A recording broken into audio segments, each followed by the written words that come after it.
Thank you, Professor Yu.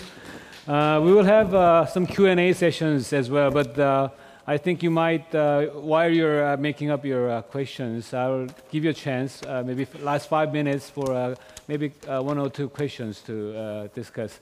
But I'll begin with my own questions, so get prepared and find someone around you to take the microphone. Professor Yu, the opportunity for Korea as being a country that was devastated by the Korean War and poor, and turned into a rich country and paying back all the debt we've actually got, and then as a wounded healer to the world who knows the pain.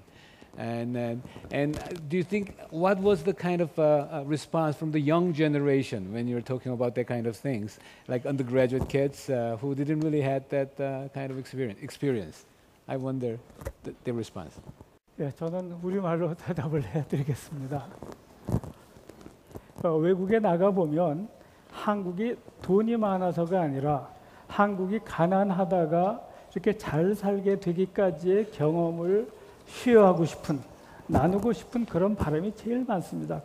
그런 의미에서 한국이 제일 닮고 싶은, 친해지고 싶은 나라입니다라고 하는 얘기를 많이 듣고요. 그 다음에 우리가 또 보고 있는 것은 이 스위스라고 하는 나라가 과거에는 굉장히 못 살았습니다.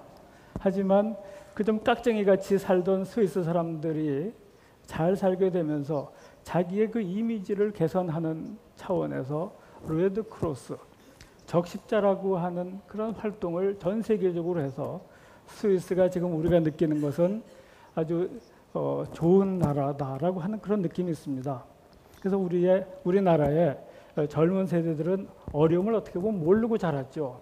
하지만 뭔가 좋은 일을 하고 싶다는 그런 마음은 분명히 아주 강하게 있습니다. 그렇기 때문에 우리가 하나가 돼가지고 대학에서만 가는 것이 아니라 대학, 그리고 여기 있는 방송국 분들, 또 다른 분들이 같이 힘을 합해가지고 외국에 가서 이런 일을 같이 한다고 하면 외국 사람들도 좋아하고 우리 젊은 친구들도 좋아하고요.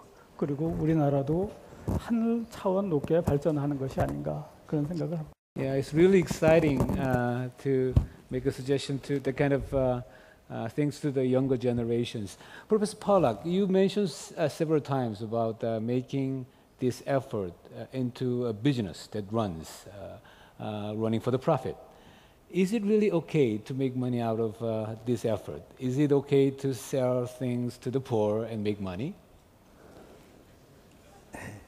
I think it's not only okay, I think it's immoral not to do so. The reason I say this is that over 30 years, I've tried just about all the different approaches that I could think of to help poor people. But when we gave things away and treated poor people as recipients of charity, it not only affected their dignity, but quite often we created bad products.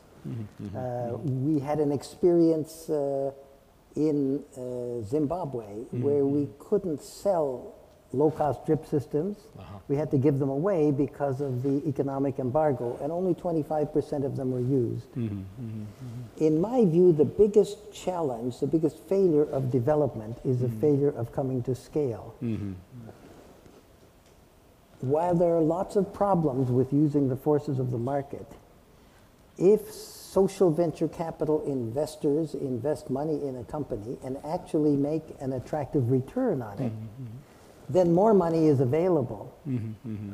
And I think the only avenue to scale that I've run across is the capacity to make self-sufficient markets. That's how we sold 2 million treadle pumps in countries all over the world and helped some 2 million families move out of poverty. It's by releasing market forces. So I think, in answer to your question, it's actually immoral not to make a profit. Not to make profit. But that said, capitalism isn't the solution to everything. There are lots of problems. But creating profitable enterprises that also achieve a social mission are probably the best path to scale in development. It sustains this Yes. process of helping people. Professor, you mentioned about the R&D. When I think about appropriate technology, I tend to think about the simple one, low tech, medium tech. Can you explain a little bit about the R&D effort and the importance of it? 예, 지금 우리가 잘 아는 적정 기술로 만든 제품 중에 라이프 스트로라고요. 더러운 물에다가도 이렇게 빨대를 하나 꽂아서 먹을 수 있는 그런 라이프 스트로라고 하는 제품이 있는데 이거 지금도 끊임없이 연구 개발을 하고 있습니다. 연구 개발을 해야만 되는 이유는 우선 싸게 만들어야 되겠죠. 그 다음에 여기에 첨단 기술들을 더 접목을 시키면 물론 값도 싸질 뿐 아니라 그 성능이 좋아지고요. 그다음에 우리가 생각하면 물이라고 하는 것이 수질이 여러 가지가 있습니다. 그래서 한 가지 수질의 물에다가 맞출 것이 아니라 여러 가지 물에 다 맞는 그런 그 빨대를 만들어야 되는 것처럼 우리가 생각하면 현지의 조건에 맞는 그런 제품이나 기술이 필요하죠. 이건 그냥 되는 게 아니고요. 그다음에 최근에 와서는 이 솔라 패널 등등 첨단 기술이 많이 개발되고 있는데 그런 기술들이 이런 적정 기술 제품에 같이 접목이 됐을 때 더 진가를 발휘하는 것이 아닌가. 막 그렇게 생각하면 어떤 원천 기술을 개발한 연구도 필요하고 그다음에 현지에 가서 현지 상황에 맞추는 그런 기술도 필요하고 그래서 결국 그것이 우리 폴락 선생께서 말씀하시는 수익이 날 수가 있는 그런 모델로까지 가야 되는 거라고 생각하면 연구 개발은 끊임없이 필요하다고 생각을 So 합니다. really contextualize, you have to do basic research to get adapted. Could I just add something to that discussion? I think quite often we focus a lot on R&D of a product.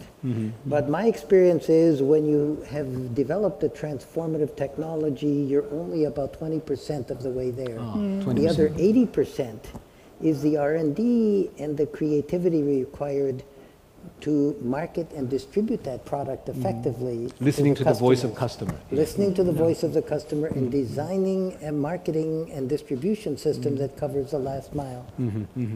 That you meant by last mile. Yes.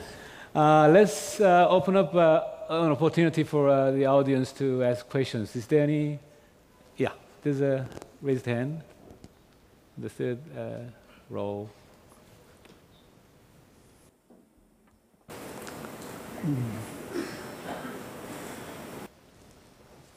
예, 폴락 선생님하고 유영재 교수님 그 좋은 말씀 잘 들었습니다. 저는 한국수자원공사에 근무하는 김자겸이라고 합니다. 저도 그 케냐, 몽골, 베트남에 가서 ODA 사업 그러니까 가난한 나라, 가난한 촌에 가서 그 식수 사업을 제가 직접 도와준 경험이 있습니다. 그거와 맞춰서 그 인포메이션 이퀄리티에 대해서 제 폴락 선생님께 한번 말씀을 드리고 싶은데요. 제가 그 케냐에 갔을 때 그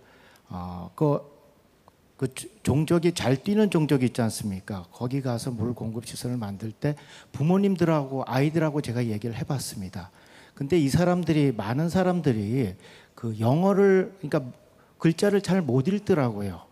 영어는 말할 것도 없습니다. 지금 우리 인터넷은 거의 영어로 다 소통이 되고 있지 않습니까? 그리고 영어를 못하게 되면 상당히 불리한 점이 많은 상태고요.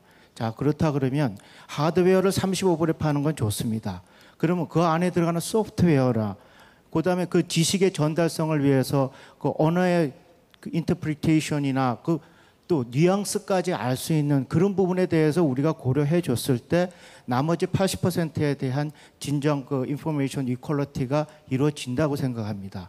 자, 그럼 문제는 알고 있는데 이 문제를 누가 어떻게 해결하고 있는지 그걸 제가 모르고 있거든요. 그래서 그 부분에 대해서 폴락 선생님께 한번 질문을 드리고 싶습니다. 부탁드리겠습니다. Thank you. I think that's a very good question. And that's exactly what I have in mind. That is the kind of problem that the digital companies should be able to address. I'll give you an example, and it's very much in line with your question. There are some 800 million people in the world who don't know how to read and write. Most of those people will receive no benefit from the internet and will have difficulty, especially the older ones, learning how to use a computer. Now, one of the technologies that we are now in the beta test phase is a talking poster. It's possible to develop a color poster made of cardboard with buttons on it. And when you push the buttons, it talks to you in your own language and gives vital pieces of information. You can use it for literacy training. You can use it to communicate about how to grow, do intensive horticulture, or how to install a low-cost drip system. In the beta test, doing one of those posters cost $100. I think we can produce those talking posters for $12. It has a little computer chip, just like in a camera, that you can put in your laptop and give 12 messages in response to people pressing buttons on different parts of the poster. And so a local speaker can put those messages into the local language. That's exactly the kind of thing that I have in mind, and I think that there are hundreds of devices like this that are culturally sensitive and that communicate vital information to people like the tribal villages that you talked about. Even with the trouble with the literacy, if you can just point and just listen to the voices, that would be wonderful. Yes, the idea is that if you combine visual and oral communication, the retention will be much better. And one of the big problems is how to lower the cost of ag extension or communicating information. That's exactly what digital companies are best equipped to do, but I don't see too many companies in this space focusing on this kind of problem. Yeah.